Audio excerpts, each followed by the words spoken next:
Je note dans un cahier tous les films que je vois au cinéma ou sur les plateformes.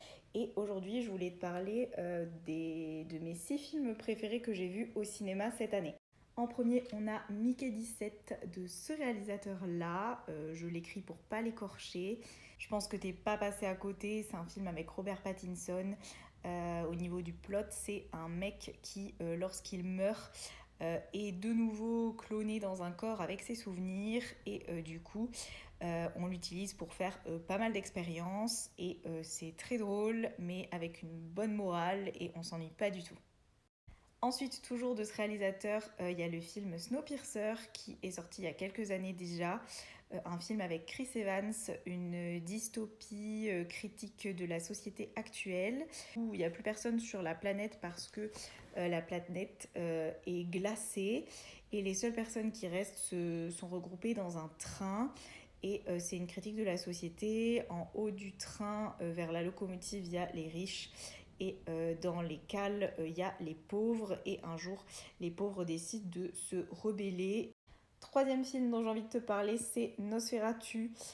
Attention pour public averti, film très bizarre, très gore, avec Lily Rose Depp qui raconte l'histoire d'amour entre une femme et un vieux vampire un peu dégueulasse.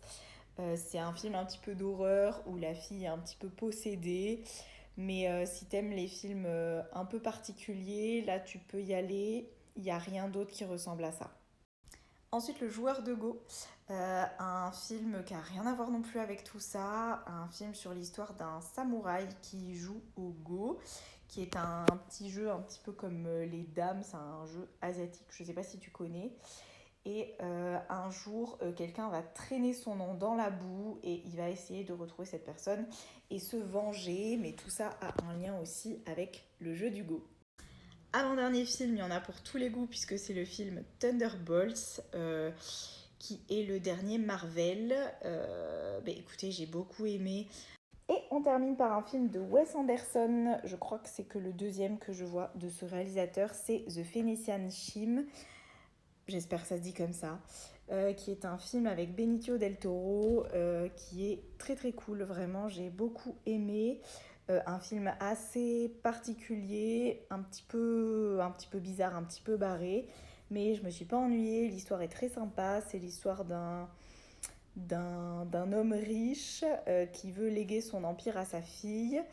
Mais pour ça, ils ont encore quelques histoires à régler avec des gens pas très nets.